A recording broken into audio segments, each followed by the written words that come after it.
Hi, it's me once again. I'm Sir John and I'm excited to teach you another way of factoring polynomial, especially if you are dealing with a sum or difference of two cubes. But before that, please don't forget to subscribe to my YouTube channel for more math learning with you. Okay, today I will be teaching you on how to factor sum and difference of two cubes. In this topic, you might ask, how are we going to know that a polynomial is a sum or difference of two cubes? And how to find the cube root of a number? Well, let's consider these numbers. 1 to 5. Let's take the cube of each number. 1 cube is equal to 1 times 1 times 1, which is equal to 1. 2 cube is equal to 2 times 2 times 2 is equal to 8. 3 cube is equal to 3 times 3 times 3 is equal to 27. 4 cube is equal to 4 times 4 times 4 is equal to 64. And 5 cube is equal to 5 times 5 times 5 is equal to 125. These numbers are the cubes of the given number, and these numbers have cube root, and that is the given number. I'll show you how. Let's find the cube root of a number. By the way, if you see this symbol with 3 as its index, you are dealing with finding cube roots. Okay, let's try. Let's find the cube root of 1. The answer is 1. You get it. How about cube root of 8? Is equal to 2. How about cube root of 27? That is equal to 3. How about cube root of 64? That is equal to 4. And cube root of 125 is equal to 5.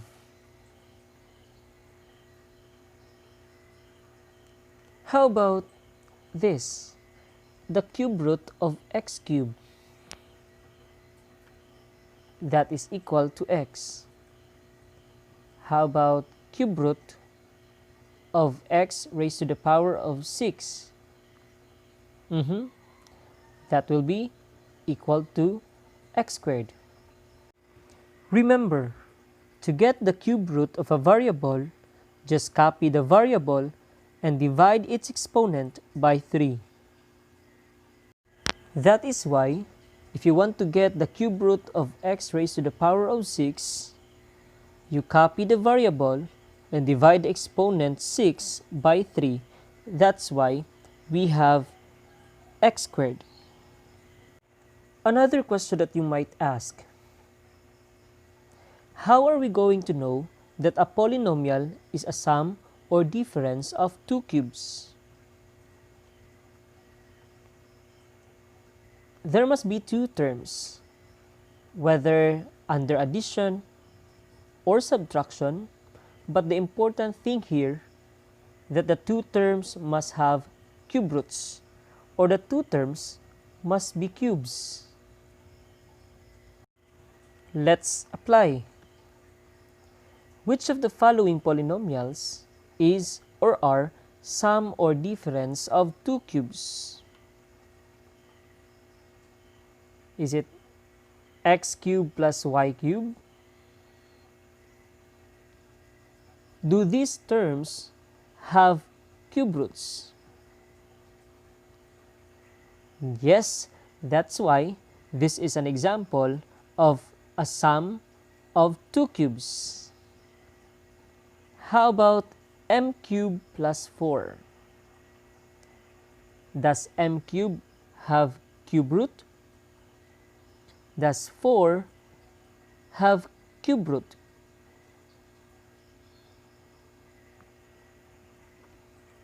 This is not an example of a sum of two cubes because 4 has no cube root.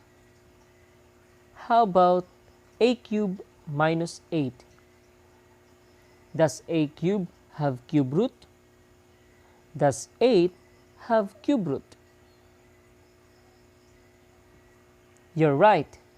This is an example of a difference of two cubes.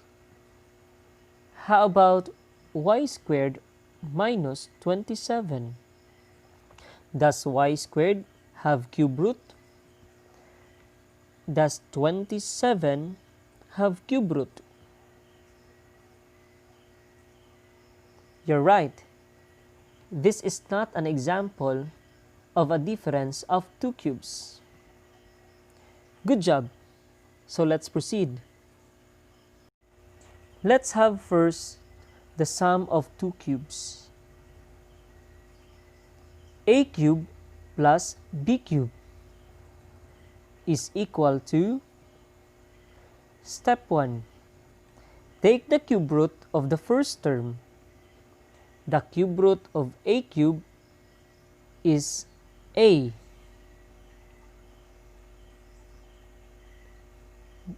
Copy the sign of the operation in the two cubes. Step 2. Take the cube root of the last term. The cube root of b cube is b. And that is our first factor. Let's find the other factor. Step 3. Take the square of the first term of the binomial factor. The first term of the binomial factor is a. A times a is a squared, or the square of a is a squared. Step 4. Multiply the two terms of the binomial factor. The two terms of the binomial factor are a and b. So a times b is equal to ab. You take the opposite sign of the operation in the binomial factor.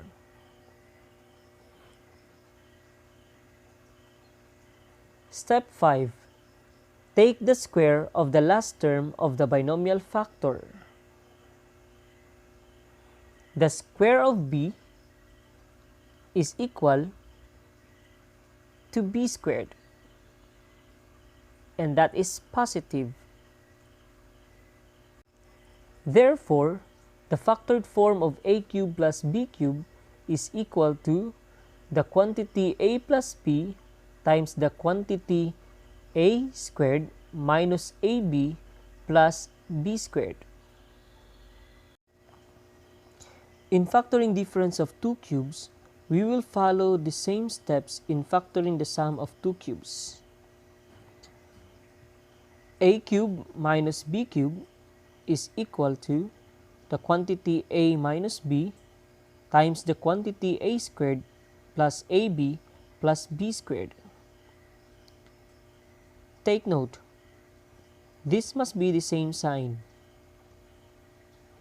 and this must be in opposite sign. Let's have an example. Factor x cubed plus 8. X cubed plus 8 is equal to, first, we will find the cube root of the first term. The cube root of x cubed is x. Next, you copy the sign or the operation in the polynomial. That's why we have positive. Next, we will find the cube root of the last term. The cube root of 8 is equal to 2.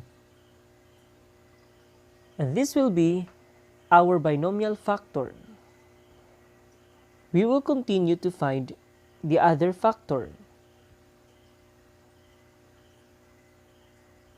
We will find the square of the first term in the binomial factor.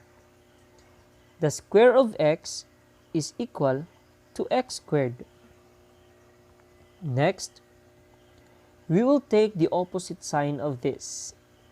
That's why we have negative. Next, we will multiply the terms in the binomial factor. X times 2 is equal to 2x. Next, we will take the square of the last term in the binomial factor. The square of 2 is equal to positive 4. Therefore, the factored form of x cubed plus 8 is equal to the quantity x plus 2 times the quantity x squared minus 2x plus 4. Another example. Factor a cubed minus 125. A cubed minus 125 is a difference of 2 cubes. First, we will find the cube root of the first term. The cube root of a cubed is equal to a. Next, we will copy the sign. That's why we have negative. Next, we will find the cube root of 125. And the cube root of 125 is 5. So we have now our binomial factor. We will find the other factor. We will take the square of the first term in the binomial factor. The square of a is equal to a squared. We will take the opposite sign of this. We have positive. Next, we will multiply the terms in the binomial factor. A times 5 is 5a. Next, we will take the square of the last term. 5 times 5, or we say negative 5 times negative 5 is equal to positive 25. Therefore, the factored form of a cubed minus 125 is the quantity of a minus 5 times the quantity a squared plus 5a plus 25. How about this? Factor 8n cubed plus 27p cubed. So, this is a sum of 2 cubes. Let's factor this. First, we will take the cube root of the first term. The cube root of 8n cubed is equal to 2n. We will copy this sign, positive. Next step is we will take the cube root of the second term or the last term. The cube root of 27p cubed is equal to 3p. And this will be our binomial factor. We will find the other factor. We will take the square of the first term in the binomial factor. The square of 2n or 2n times 2n is equal to 4 n squared. Next, we will take the opposite sign of this. So we have negative. Next step, we will multiply the two terms in the binomial factor. 2n times 3p is equal to 6np. Next step, we will take the square of the last term in the binomial factor. The square of 3p is equal to positive 9p squared. And this will be the factored form of 8n cubed plus 27p cubed. That is the quantity 2n plus 3p times the quantity 4n squared minus 6np plus 9p squared. Thank you for watching. Please don't forget to like and subscribe to my YouTube channel for more videos. Bye!